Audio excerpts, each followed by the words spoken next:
এবার আমরা লেনদেনগুলো দ্বারা টেবুলার সামারি বা বিবরণী ছক প্রস্তুত করব। এর জন্য আমি তোমাদেরকে কি বলছিলাম, হিসাব সমীকরণে লেনদেনের প্রভাব দেখানোর জন্য সর্বপ্রথম এরকম একটা বেসিক কলাম করবা। এখানে থাকবে কি তারিখ, তারপরে এখানে হবে সম্পদ সমূহ, এখানে দায় সমূহ, এখানে মালিকানা সত্ত্ব, এখানে কি মন্তব্য। মনে আছে আমরা কোথায় কি করব? হ্যাঁ, প্রথম এখানে হচ্ছে কি তারিখ, সিরিয়াল অনুযায়ী তারিখ লিখবো। আমরা আমাদের হিসাবে যতগুলো সম্পদ পাবো প্রত্যেক সম্পদের জন্য আলাদা করে কলম করব। এদিকে যতগুলো দায় পাবো দায়ের জন্য আলাদা কলম করবো। আর এখানে মালিকানা সত্ত্বকে প্রভাবিত করে এমন উপাদানগুলো পেলে আমরা এখানে লিখবো। আর এখানে মন্তব্য অর্থাৎ মালিকানা সত্ত্বকে প্রভাবিত করলে এখানে। আর আমরা তো জানি মালিকানা সত্ত্বকে প্রভাবিত করে আমাদের 4টা উপাদান, এর মধ্যে 2টা উপাদান মালিকানা সত্ত্বকে কি করে বৃদ্ধি করে, আর 2টা কি করে মালিকানা সত্ত্বকে হ্রাস করে। স্যার বৃদ্ধি করে কোনগুলো? মালিকের বিনিয়োগ না অতিরিক্ত মূলধন, আমি এখানে মূলধন লিখলাম, ঠিক আছে। আর বৃদ্ধি করে কি সকল আয়, এগুলো কি করে মালিকানা সত্ত্বকে বৃদ্ধি করে। আর হ্রাস করে যেন কি স্যার? খরচ আর উত্তোলন। ব্যবসায় যে কোন ধরনের খরচ আর কি উত্তোলন কি করে মালিকানা সত্ত্বকে হ্রাস করে।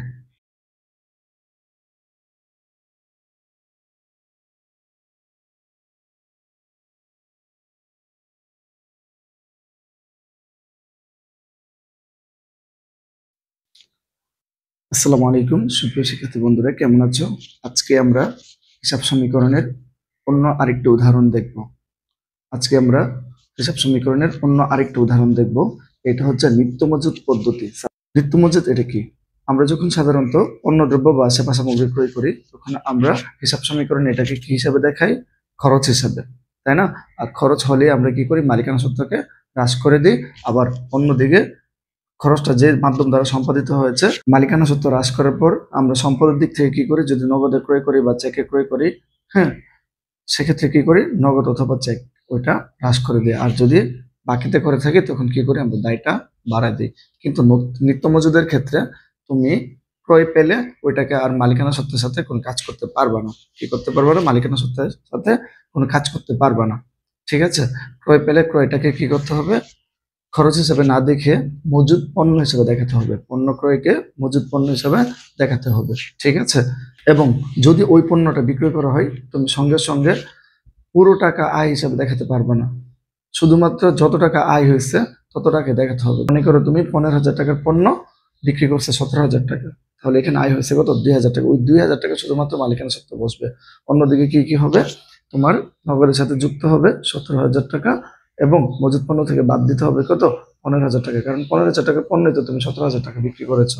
বুঝতে পেরেছো? আচ্ছা, এর জন্য আমি একটা উদাহরণ নিব, যে উদাহরণটা যারা ইন্টারমিডিয়েট পরীক্ষার্থী আছো তাদের জন্য খুবই গুরুত্বপূর্ণ। আমি যে উদাহরণটা করব এটা হচ্ছে সিলেট বোর্ড 2017, ঠিক আছে। তাহলে চলো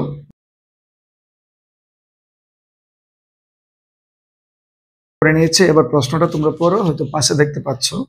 জনাব দিলরুবা জাহান একজন মার্চেন্ডাইজ ব্যবসায়ী 2016 সালের 1 জানুয়ারি তারিখের নগদ 1 লক্ষ টাকা নিয়ে ব্যবসা শুরু করেন। নগদ 1 লক্ষ টাকা নিয়ে উনি ব্যবসা শুরু করেন। জানুয়ারি মাসে তার ব্যবসায়ের সম্পাদিত লেনদেনগুলো নিম্নরূপ। 1 তারিখ 1 জানুয়ারি সালসাবিল ট্রেডার্স থেকে বাকিতে পণ্য ক্রয়। সালসাবিল ট্রেডার্স থেকে বাকিতে পণ্য ক্রয়। তারপরে লেনদেন হচ্ছে কি? নগদে পণ্য বিক্রয় 40,000, ক্রয় মূল্য 25,000। দেখো এখানে ব্র্যাকেটের মধ্যে দিয়ে দিচ্ছে কিন্তু ক্রয় মূল্যটা। তারপর 10 তারিখ সাকিন এন্টারপ্রাইজের নিকট ধারে বিক্রয় 40,000। সাকিন এন্টারপ্রাইজের নিকট ধারে বিক্রয় কত? 40,000, যার ক্রয় মূল্য কত? 20,000। 20,000-এর পণ্য 40,000 টাকা বিক্রি করছে।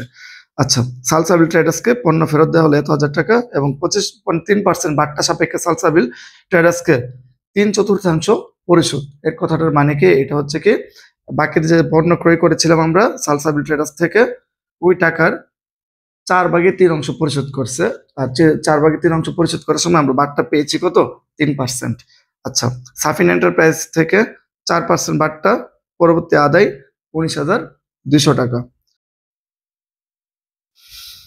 31 তারিখ অনাদায়ী পাওনার পরিমাণ 1,000 টাকা। তাহলে 31 তারিখ অনাদায়ী পাওনার পরিমাণ 1,000। আচ্ছা, সৃজনশীলের রিকোয়ারমেন্টে কি বলছে দেখো। প্রথম কতে বলছে জানুয়ারিতে জনাব দিলরুবার নিট ক্রয় ও নিট বিক্রয়ের পরিমাণ নির্ণয় করো। খতে বলছে লেনদেনগুলো দ্বারা টেবুলার সামারি তৈরি করো। গতে বলছে জানুয়ারি মাসের দিলরুবা জাহানের আয় বিবরণী তৈরি করো। আচ্ছা, এখান থেকে আমি কিন্তু শুধুমাত্র খর যে রিকোয়ারমেন্ট টেবুলার ছক বা বিবরণী ছক অথবা হিসাব সমীকরণের লেনদেনের প্রভাব। আমি এই অংশটার জন্য ছকটা করেছি। আচ্ছা, আমি একটা কাজ করি, তোমাদেরকে পুরো সৃজনশীলটা পাশে করে দিই। এখানে কতে বলছে কি, হ্যাঁ, কতে বলছে জানুয়ারিতে জনাব দিলরুবার নিট ক্রয় এবং বিক্রয়ের পরিমাণ। আচ্ছা, তাহলে আমরা ছোট্ট একটা বক্স করে পুরোটা করে ফেলাম। এখানে করে কিছু মনে করবে না। দেখো, আমরা এখানে লিখলাম জানুয়ারিতে জনাব দিলরুবার নিট ক্রয় ও বিক্রয়ের পরিমাণ নির্ণয়। ঠিক আছে, আমি আমাদের হিসাব সমীকরণটা করার আগে এটা করে দিচ্ছি। এখানে আমরা লিখলাম বিবরণ টাকা টাকা। ঠিক আছে, আচ্ছা দেখো, এখানে বলছে নিট ক্রয় এবং বিক্রয় পরিমাণ, তাহলে আমরা এখানে লিখি ক্রয় আর এখানে লিখি কি বিক্রয়। তো প্রথম কি বলছে এখানে, সাল সাবলিটারাস থেকে পণ্য ক্রয়, বাকিতে পণ্য ক্রয়। স্যার এখানে বাকিতে হোক আর নগদে হোক আমরা লিখে ফেলবো, কারণ কি বলছে নিট ক্রয়ের পরিমাণ। তাহলে ক্রয় করছি কত স্যার, 60,000। বলছে কি নগদে পণ্য বিক্রয়, নগদে পণ্য বিক্রয় 40,000। আমরা এখানে লিখবো কি বিক্রয়, বিক্রয় পরিমাণ কত 40,000। তারপরে বলছে কি সাকিন এন্টারপ্রাইজের নিকট ধারে বিক্রয়। স্যার এখানে ধারে বিক্রয়, ধারে বিক্রয় হলো তো এটা বিক্রয়, তাই না? আমি ধারে কথাটা লিখলাম না, ডাইরেক্ট লিখে দিলাম বিক্রয় পরিমাণ কত 40,000। তারপর এখানে বলছে সাল সাবলিটারাসকে পণ্য ফেরত। আচ্ছা, আমরা ক্রয় ফেরত দিলে কি হবে, আমাদের ক্রয় বৃদ্ধি পাবে না হ্রাস পাবে? হ্রাস পাবে। মাইনাস ফেরত পণ্য 2,000, বাদ দিলে কত হয়, এখানে 58,000 আর এখানে কত 80,000। সুতরাং নিট বিক্রয় আর এখানে নিট ক্রয়। তাহলে আমাদের ক্রয় ছিল 60,000, 60,000 থেকে আমরা পণ্য ফেরত দিয়েছি 2,000 টাকা। তাহলে নিট ক্রয় কত দাঁড়ালো 58,000। আর অপরদিকে নিট বিক্রয় পরিমাণ নির্ণয়ের জন্য আমরা প্রথম একটা বিক্রি পাইছি 40,000 নগদে বিক্রয়, তারপরে বিক্রয়টা পাইছে কি বাকিতে বিক্রয়। আমাকে তো যেহেতু বলছে বিক্রয়ের পরিমাণ কত নিট বিক্রয়, তাহলে দুইটা যোগ করে আমি বসাই দিলাম, হয়ে গেল। ঠিক আছে, আচ্ছা এবার আমরা আমাদের গুরুত্বপূর্ণ ধাপে ফেরত যাই। এবার আমরা লেনদেনগুলো দ্বারা টেবুলার সামারি বা বিবরণী ছক প্রস্তুত করব। এর জন্য আমি তোমাদেরকে কি বলছিলাম, হিসাব সমীকরণে লেনদেনের প্রভাব দেখানোর জন্য সর্বপ্রথম এরকম একটা বেসিক কলাম করবা।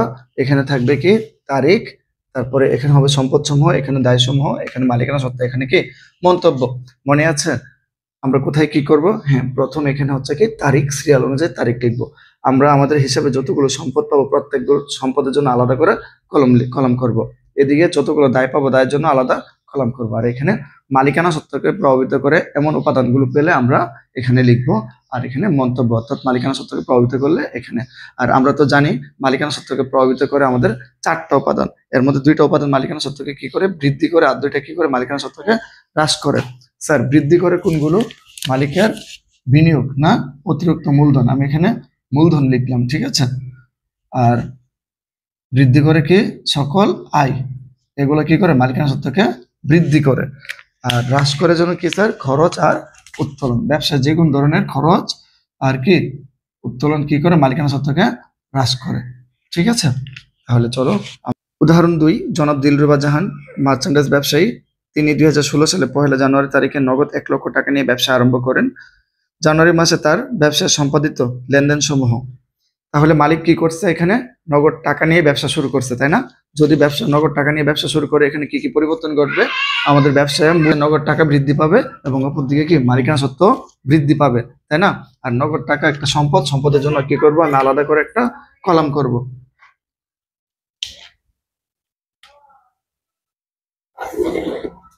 থাক থাক থাক, নগদ। ও স্যার, আমরা উপরের জন্য কি লিখবো?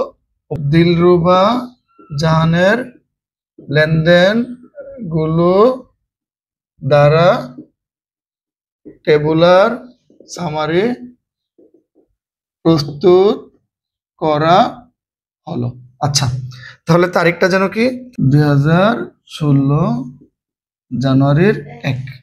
উনি কি করছে, নগদ টাকা, দিলরুবা জাহান নগদ 1 লাখ টাকা নিয়ে ব্যবসা শুরু করে। এখানে কি হয়েছে, আমাদের এখানে নগদ 1 লাখ টাকা বৃদ্ধি পেয়েছে, ব্যবসাতে সম্পদ 1 লাখ টাকা বৃদ্ধি পেয়েছে, অপরদিকে মালিকানা সত্ত্ব 1 লাখ টাকা বৃদ্ধি পেয়েছে, তাই না? আমরা লিখবো 1 লক্ষ টাকা, তাই না? 1,00,000 টাকা। যেহেতু মালিকানা সূত্রকে প্রভাবিত করেছে আমরা এখানে মন্তব্য লিখবো। মন্তব্য হচ্ছে কি মূলধন আনায়ন, কি মূলধন আনায়ন। আমরা কি করব, ক্লোজ করে দিব। তারপর হচ্ছে কি 3 তারিখ সালসাবিল ট্রেডার্স থেকে বাকিতে পণ্য ক্রয় 60,000। স্যার সালসাবিল ট্রেডার্স থেকে বাকিতে পণ্য ক্রয় করছি, ক্রয় একটা খরচ হিসাব। আমরা যদি এটা সাধারণভাবে হিসাব সমীকরণটা বা বিবরণী ছকটা প্রস্তুত করতাম, আমরা কি করতাম, এখানে খরচ পেলেই মানে পণ্য ক্রয় পেলেই মালিকানা সূত্রকে বাদ দিতাম। কিন্তু আমি তোমাকে কি বলছি, যখন আমরা নিত্য মজুত পদ্ধতিতে করব, তুমি এখন কোয়েশ্চেন করতে পারো স্যার আমি কিভাবে বুঝবো এটা নিত্য মজুত পদ্ধতি। হ্যাঁ, এটা বোঝার জন্য দুইটা অপশন আছে, হয় প্রশ্নতে বলে দিবে, না হয় তোমার এখানে পাশে ক্রয় মূল্য বিক্রয় মূল্য দুইটাই লেখা থাকবে এই প্রশ্নটার মতো। ঠিক আছে, যেহেতু সালসাবিল ট্রেডার্স থেকে বাকিতে পণ্য ক্রয় করছি 60,000 টাকা, যেহেতু আমরা পণ্য ক্রয় করছি, কি করছি, পণ্য ক্রয় করছি, তাহলে আমরা নিঃসন্দেহে বলতে পারি আমার এখানে পণ্য বৃদ্ধি পেয়েছে। এর জন্য আমরা কি করব, এখানে মালিকানা সত্ত্ব থেকে বাদ না দিয়ে এদিকে আমরা কি করব, একটা মজুদের একটা কলাম করব। ঠিক আছে, এটার নাম দিয়ে দিলাম আমি, মনে করো এটার নাম দিলাম মজুদ পণ্য। কি দিলাম, মজুদ পণ্য। তুমি যদি অন্য নাম দিতে চাও এ রিলেটেড দিতে পারো, সমস্যা নাই। আমি তারিখটা লিখছি, তারিখ হচ্ছে কত, 3 তারিখ 3 তারিখ 3। দেখো আমি এখানে আবার বলি, বাকিতে পণ্য ক্রয় করার ফলে আমার এখানে কি একটা মজুদ বৃদ্ধি পেয়েছে, কারণ মাল আসছে, তোমার এখানে গোডাউনে মাল বাড়ছে। কত হাজার টাকা স্যার, 60,000। অপর দিক দিয়ে আমি যেহেতু বাকিতে কিনছি, বাকিতে ক্রয় করলে আমাদের একটা দায় সৃষ্টি হবে। দায়টা হচ্ছে কি পাওনাদার বা প্রদেয় হিসাব। দায়ের জন্য কি এর পাশে একটা কলাম, আমরা এখানে কি লিখবো স্যার, পাওনাদার কত, 60,000 টাকা। ঠিক আছে, বুঝতে পেরেছো। আমরা অন্য সময় কি করতাম, এখানে পাওনাদার বাড়াইতাম আর মালিকানা সত্ত্ব কমাইতাম। এটা নিত্য মজুদ হওয়ার কারণে আমরা এখানে কি করতেছি স্যার, এখানে সরাসরি মজুদের মধ্যে ইনক্লুড করে ফেলছি। তারপর বলছে কি, তারপর বলছে নগদে পণ্য বিক্রয়, হ্যাঁ নগদে পণ্য বিক্রয় 40,000 টাকা, যার ক্রয় মূল্য 25,000। স্যার এর মানে কি, নগদে যদি তুমি পণ্য বিক্রয় করো, এখানে কি হবে, তোমার এখানে নগদ টাকা বৃদ্ধি পাবে 40,000 টাকা, তাই না? এটা তো সাধারণ জিনিস। তাহলে আমরা তারিখ কত স্যার, 7 তারিখ, তাই না? যেহেতু আমি নগদে বিক্রি করছি, কত হাজার টাকা বিক্রি করছি, 40,000 টাকা। 40,000 টাকা আমি নগদে লিখে দিলাম। আচ্ছা, তো দেখো কত হাজার টাকা পণ্য বিক্রি করছি আমি, বলছে 25,000 টাকার পণ্য 40,000 টাকা বিক্রি করছি, লাভ হয়েছে কত, 15,000 টাকা। আমরা জানি কি যদি আয় হয়, আয় হলে মালিকানা সত্ত্ব বাড়বে নাকি কমবে, বাড়বে না। তাহলে আমরা এখানে 15,000 টাকা লিখে দিলাম। দেখো আর কি বলছে, এটা ক্রয় মূল্য কত ছিল, 25,000। তাহলে আমি কি করব, এখানে মজুদ পণ্য থেকে 25,000 টাকা বাদ দিয়ে দিব। তাহলে আমি তোমাকে সংক্ষেপে বলি, আমরা একটা পণ্য বিক্রি করছি কত হাজার টাকা, 40,000 টাকা, যার ক্রয় মূল্য ছিল কত, 25,000 টাকা। তো তুমি কি করলো, এখানে নগদ পেলে কত, বিক্রি করে 25,000 টাকা, 40,000 টাকায় পেলে, তাই না? কত হাজার টাকা পণ্য বিক্রি করছে, 20,000 টাকার। তাহলে তোমার এখানে মজুদের থেকে কি 25,000 টাকা পণ্য কমে যাবে না? হ্যাঁ, তাহলে এই দুইটার ব্যবধান কত হয়, 15,000 টাকা। এই 15,000 টাকা হচ্ছে কি তোমার আয়। আয়টা তুমি কি করলা, মালিকানা সত্ত্বের মধ্যে লিখে দিলা। ঠিক আছে, আর মালিকানা সত্ত্বকে যেহেতু প্রভাবিত করছে, আমরা লিখবো কি আয় বৃদ্ধি। ক্লিয়ার? আচ্ছা, তারপরে লেনদেন কি, সাকিন এন্টারপ্রাইজের নিকট ধারে বিক্রয়। তাহলে যেহেতু আমরা ধারে বিক্রি করছি 40,000 টাকা, স্যার এই 40,000 টাকা পুরোটাকে আয় হিসেবে ধরতে পারবো, ধরতে পারবো না। আমরা যদি সাধারণভাবে হিসাব সমীকরণটা প্রস্তুত করতাম, সেক্ষেত্রে পুরো টাকায় বসে দিতাম। এখানে যেহেতু আমাদের কি আছে স্যার, এখানে মজুদ পণ্য আছে, আমরা নিত্য মজুদ পদ্ধতিতে করতেছি, আমরা কি করব, আমাদের আয় কতটুকু হয়েছে ওই আয়টা আইডেন্টিফাই করে পরে লিপিবদ্ধ করব। তাহলে দেখো আমরা ধারে বিক্রি করছি কত, 40,000। তাহলে স্যার আমাদের এখানে দেনাদারের পরিমাণ কত, এখানে দেনাদার, যেহেতু আমরা বিক্রি করি 40,000, পুরো 40,000 টাকা হচ্ছে কি আমাদের দেনাদার বা বাকিতে হইলো, তাই না? আচ্ছা দেখো এর মধ্যে ক্রয় মূল্য কত, 20,000। তাহলে আমরা মজুদ থেকে বাদ দিয়ে দিব কত স্যার, 20,000 টাকা। বুঝতে পেরেছো? আর অপর দিক দিয়ে আমাদের লাভ হয়েছে কত, 20,000, মানে আয় হয়েছে, লাভ হয়েছে কত, 20,000। বুঝতে পেরেছো? আমরা কিন্তু শুধুমাত্র আয়ের অংশটাই লিখছি মালিকানা সত্ত্বের মধ্যে। তাহলে আমরা এখানে লিখবো আয় বৃদ্ধি। বুঝতে পেরেছো? তারিখ যেন কত ছিল, 10 তারিখ। আচ্ছা 10 তারিখের পরের লেনদেনটা কি, সালসাবিল ট্রেডার্সকে পণ্য ফেরত। আচ্ছা, সালসাবিল ছিল কি আমাদের পাওনাদার। তো এই সালসাবিল ট্রেডার্সের পণ্য আমরা কি করতেছি, ফেরত দিচ্ছি। ফেরত দেওয়া থেকে আমাদের যে স্টকটা আছে, যে মজুদ আছে, এখন কি মজুদের পরিমাণ সমান থাকবে নাকি কমে যাবে? কমে যাবে। অপর দিক দিয়ে আমরা যার কাছ থেকে ক্রয় করেছিলাম সে আমাদের পাওনাদার, আমাদের দায়ের পরিমাণ ছিল কি 60,000 টাকা না? যেহেতু আমরা ফেরত দিচ্ছি সেক্ষেত্রে আমাদের দায়ের পরিমাণ বাড়বে নাকি কমবে? কমবে।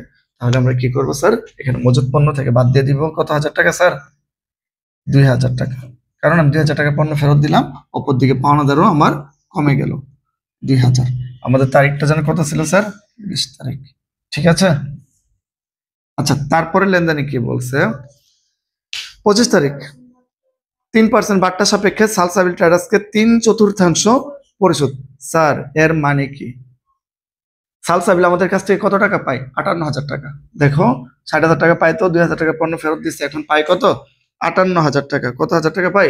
58,000 টাকা। আমাদের কালার কি আসবে এখন? কালো।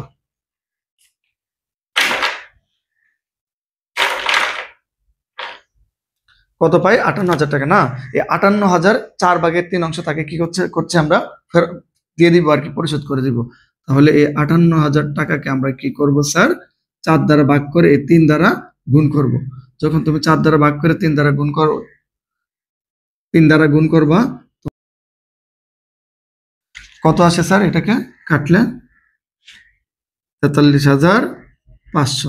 হ্যাঁ, এই 43,500 টাকা তুমি যাচ্ছ এখন পরিশোধ করতে। আমরা এই পরিশোধ করার সময় আমাদেরকে তারা কি করছে? ডিসকাউন্ট দিছে। কত পার্সেন্ট দিছে? 3%। তাহলে দেখো তো, এই 43,500 টাকার উপর যদি 3% ডিসকাউন্ট পাই, তাহলে আমাদের একটা আয় হচ্ছে না এখানে? প্রাপ্তবারটা তো আমাদের জন্য আয়। তাহলে এটা কি করবো আমরা? এটা 3% বের করে ফেলবো। 3% কত হয় স্যার? 1305 টাকা। কত আসে? 3% কাটলে কত আসে? 1305 টাকা। তাহলে আমরা 43,500 টাকা পরিশোধ করে কত টাকা বাট্টা পাইছি? 1305 টাকা। তাহলে আমরা তাকে পরিশোধ করছি কত? 42,195 টাকা। ঠিক আছে। তাহলে দেখো আমাদের এখানে এই লেনদেন দ্বারা কি হয়েছে? এই লেনদেন দ্বারা তো এখানে কি বলছে? শাফিন এন্টারপ্রাইজ থেকে 4% বাট্টাই, সরি 25 তারিখ, হ্যাঁ 3% বাট্টা সাপেক্ষে সালসাবিল ট্রেডার্সকে 3/4 পরিশোধ। তার মানে কি আমরা 43,500 টাকা পরিশোধ করে আমরা বাট্টা পাইছি 1305 টাকা এবং নগদ টাকা পরিশোধ করছে 42,195 টাকা। তাহলে এখানে কি কি পরিবর্তন ঘটলো? আমাদের পাওনাদারের পরিমাণ কত হ্রাস পেল? 43,500 টাকা। হ্যাঁ, 500 টাকা। বাট্টা পাইছি কত? 1305 টাকা। এটা আমাদের আয়, এই জন্য মালিকানা সত্ত্বের সাথে যোগ করে দিলাম। এবং অপর দিক দিয়ে আমাদের নগদ টাকা কত কমছে? 42,195। তারিখটা যেন কত ছিল? 25 তারিখ। বুঝছো? আমি তোমাদেরকে আবার বলি, আমাদের পাওনাদার পরিমাণ ছিল 58,000 টাকা। প্রথম ছিল 60,000, 60 থেকে 2 বাদ দেওয়া হয়েছে কত? 58। বলছে কি 58,000 টাকার 4/3 অংশ পরিশোধ করে দিচ্ছি। তাহলে আমরা কাটলে হয় কত? 43,500 টাকা। এই 43,500 টাকার উপর 3% বাট্টা কাটছি, মানে আমরা যে ছাড়টা পাইছি। তাহলে বাট্টার পরিমাণ হয়েছে কত? 1305 টাকা। আর এখানে কত? 42,195 টাকা আমরা তাকে পরিশোধ করছি নগদ টাকা।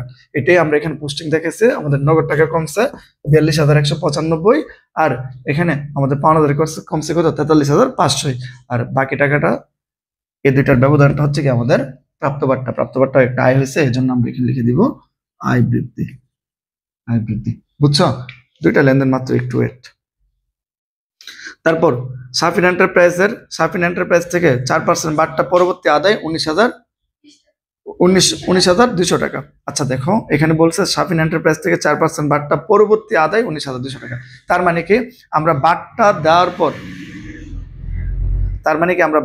পর 19,200 টাকা আদায় করছি। এর কথাটা হচ্ছে কি, এখানে বলছে শাফিন এন্টারপ্রাইজ থেকে 4% বাট্টা পরবর্তী আদায় 19,200। তার মানে কি আমরা বাট্টা বাদ দেওয়ার পর 19,200 টাকা আদায় করছি 4% বাট্টা। তাহলে এই 19,200 টাকা এখানে কত পার্সেন্টের টাকা আছে? এখানে 96% টাকা আছে। ঠিক আছে। তাহলে আমরা এখানে কি করব স্যার? এখানে আমরা লিখবো দেনাদার থেকে আদায় করছি কত? 19,200। তাহলে আমাদের এখানে কত হাজার টাকা বৃদ্ধি পাইলো স্যার? 19,200 টাকায় বৃদ্ধি পেল। 19,200 টাকা বৃদ্ধি পেল। তাহলে স্যার 19,200 টাকা এখানে কত পার্সেন্টের টাকা?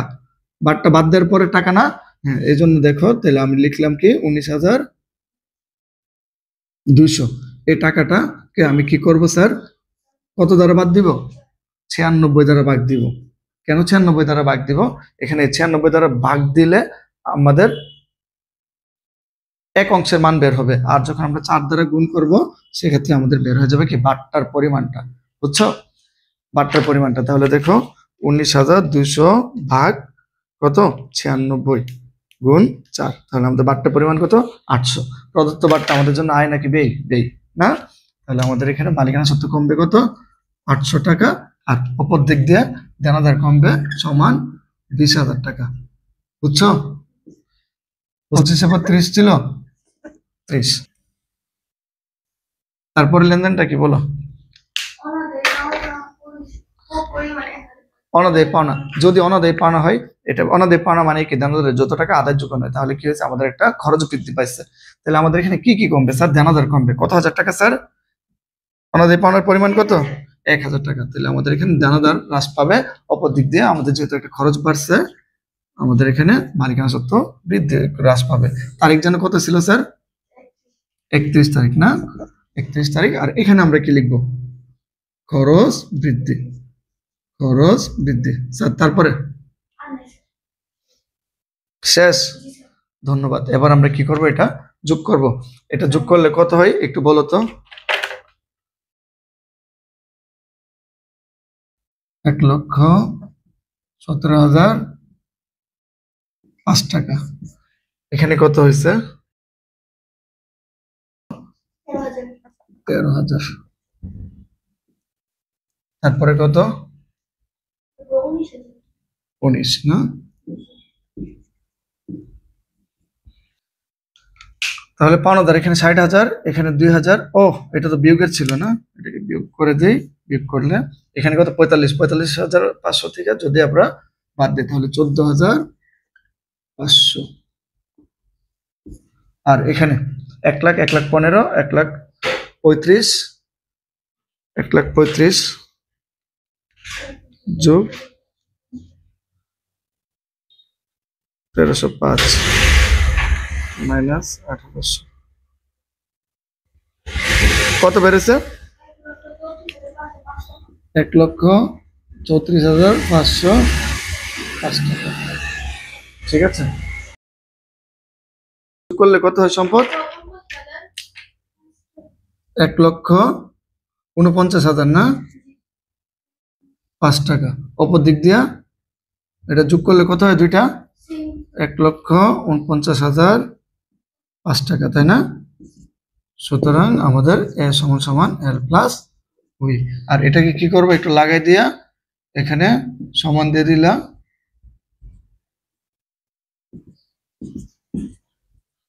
আশা করি বুঝতে পেরেছো, এই অঙ্কটা তোমাদের জন্য খুব গুরুত্বপূর্ণ। ঠিক আছে,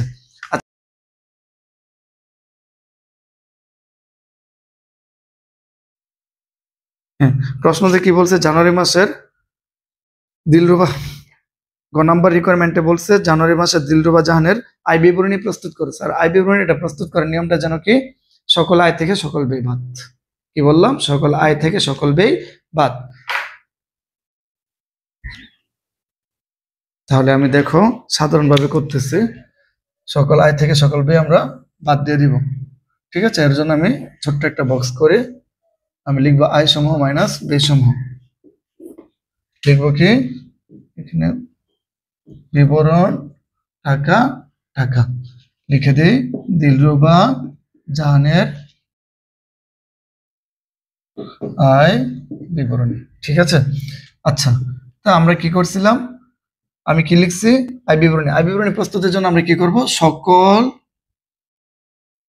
আয় থেকে সকল ব্যয় কি করব আমরা বাদ দিব।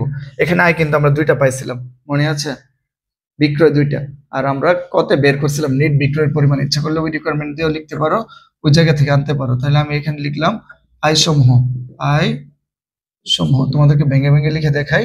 আমরা প্রথম একটা বিক্রি করছিলাম কত 40,000, কত 40,000। আরেকটা বিক্রি করছিলাম বাকিতে, বাকিতে বিক্রয়, আমি এখানে শুধু বিক্রয় লিখলাম কত 40,000। মোট কত টাকা হলো স্যার, মোট হয়েছে কত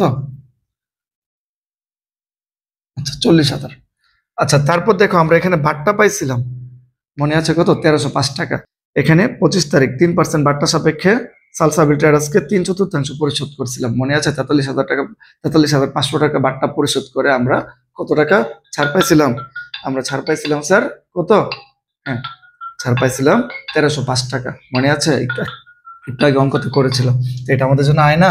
হ্যাঁ, তাহলে আমরা লিখবো প্রাপ্ত বাট্টা। প্রাপ্ত বাট্টা কত? 1305 টাকা। এ হচ্ছে আমাদের মোট আয়। মোট আয়ের পরিমাণ কত হলো স্যার আমাদের? 305 টাকা। এটা থেকে বাদ দিব কি? সকল খরচ সমূহ। স্যার এখানে খরচ সমূহের মধ্যে কি কি আছে? আমাদের এখানে পণ্য ক্রয় আছে। ক্রয়ের পরিমাণ যেন কত স্যার? 60,000 3 তারিখে। তারপর বলছে আমাদের এখানে বাট্টা সাপেক্ষে আমরা আদায় করছিলাম, মনে আছে? 4% বাট্টা কত বেড়েছিল? 800 টাকা। কিভাবে করছিলাম? এই যে দেখো, সাফিন এন্টারপ্রাইজ থেকে 4% বাট্টা পরিবর্তে 19,200 টাকা আদায়। তার মানে 20,000 টাকার মধ্যে আদায় করছে 19,200 টাকা। তাহলে বাট্টা কত? প্রদত্ত বাট্টা কত টাকা স্যার? 800। আর এখানে আসছে কি অনাদায়ী পাওনা, এটাকে খরচ, তাই না? অনাদায়ী পাওনা খরচের পরিমাণ কত? 1,000। তাহলে আমাদের এখানে টোটাল কত হলো? 61,800। 61,800 যদি আমরা আয় থেকে বিবাদ দেই, এটা হচ্ছে আমাদের আয় বিবরণী। ঠিক আছে, তাহলে আমরা এটা বাদ দিয়ে দেখি। ওফ, এখানে বড় মিস্টেক। আমরা এখানে লিখবো কত স্যার? কত লিখবো? 81,305 টাকা। এখানে 81 পরিবর্তে 41 লিখে রাখছিলাম। 81,305 টাকা মাইনাস 61,800 বাদ দিলে 19,505। 19,505 টাকা। এ হচ্ছে আমাদের আয় বিবরণীর ফলাফল।